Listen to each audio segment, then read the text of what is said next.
welcome to the stage, Danny Artese.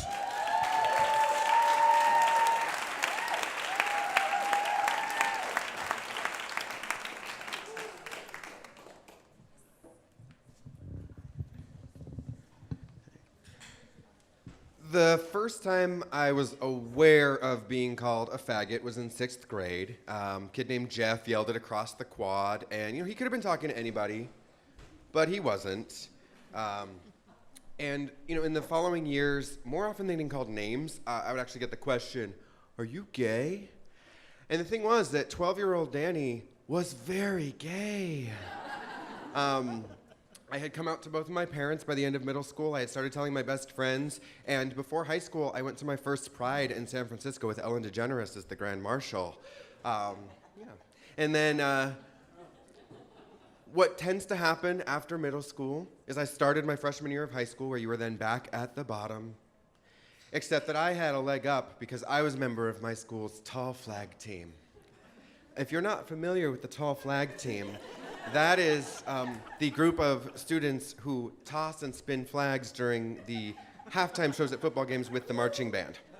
Now, socially speaking, as the marching band is to the entire school, the tall flag team is to the marching band. And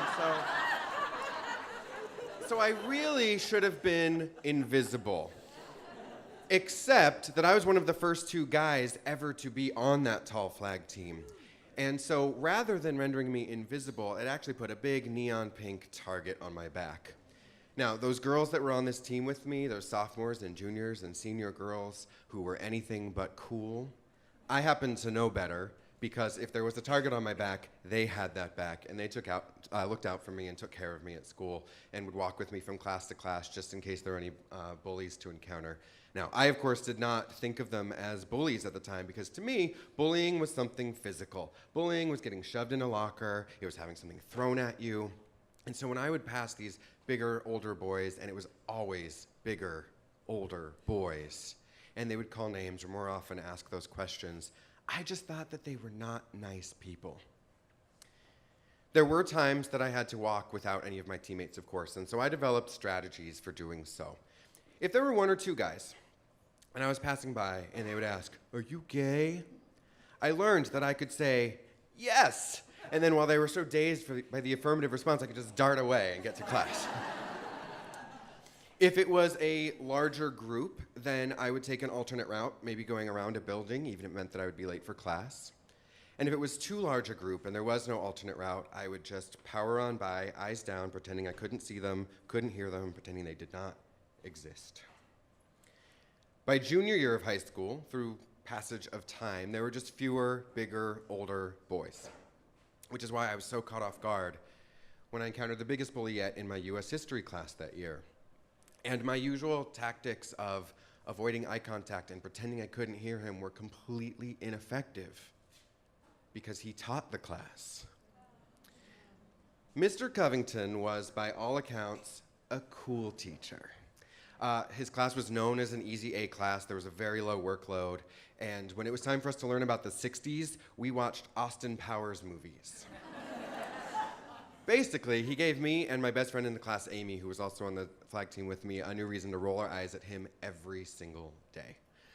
Now, he didn't call me names, but Mr. Covington seemed to take a particular joy in calling attention to the fact that I was gay every chance he got. When we talked about gays in the military one day, he specifically referenced "your people," while looking right at me. And this was in Orange County, California, which is a conservative stronghold of the state. And a few years before Prop 8, there was Proposition 22, which voting yes would mean we were amending the language of our Constitution to clarify that marriage was between one man and one woman. And I never thought of our town as a particularly political place, but I remember that season, on my walk home from school, almost every single house had a yes on 22 sign in the front yard. And there were a few that had no signs, but there definitely were not any that had a no on 22 sign.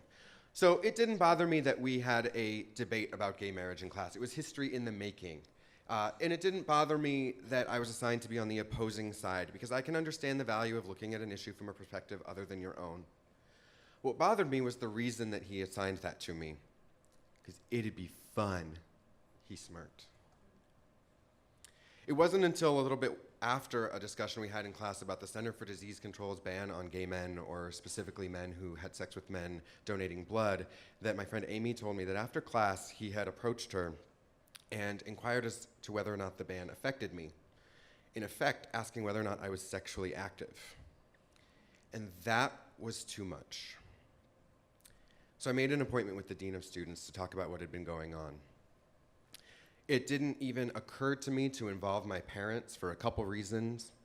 One, I was a mature, independent young man, and I didn't want them to think that I couldn't handle myself, even though I know they totally would have had my side. But two, I didn't want to be weak. I mean, think about the captain of the football team needing his mom's help to deal with an issue he was having with a teacher. Now think of a 5'7", skinny little boy wearing nail polish and an array of colors not normally seen outside of the Crayola factory, calling in his mommy to help fight a battle with one of his teachers. More so than not wanting to be weak, I didn't want to be perceived as weak. So I mustered up all of my nerve and my courage, and I went in and I sat down with the dean of students, and I told her what had been going on in this class, what had been said, the things he'd been doing. And when I finished, she asked me a question. Did you ever tell him to stop? No. I, the 16-year-old boy who was barely legally allowed to operate a motor vehicle, had not told my teacher, who was presumably twice my age and who had been charged with the general health, safety, well-being, and education of roomfuls of teenagers at a time, to stop calling attention to the fact that I was gay in front of my entire class every chance he got. But all I told her was no. And she said that because of that, there was nothing the school could do. If I was worried about feeling weak before, asking for help only to receive the message that I hadn't done enough to merit it made me feel completely powerless. Now, I don't want you to get the impression that high school was hell and that this was the most miserable year, because my junior year of high school, I auditioned and got auditioned for and got the lead in a school play. I ran for and won an office on our student government. And perhaps most importantly, I performed a Britney Spears dance routine in full flesh-tone bodysuit and blonde wig that was all anyone could talk about for weeks.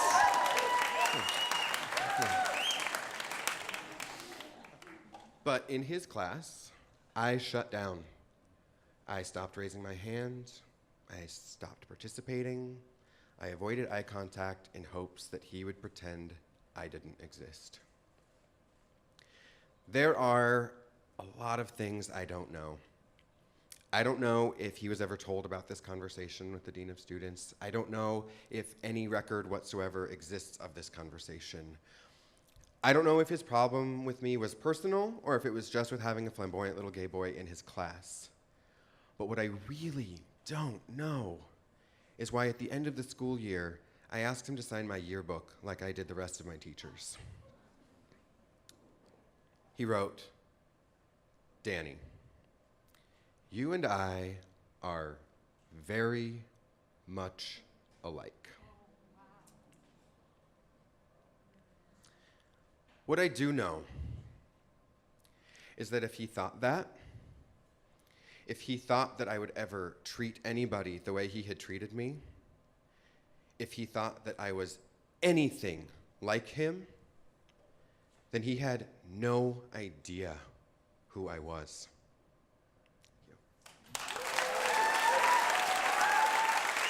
Thank you.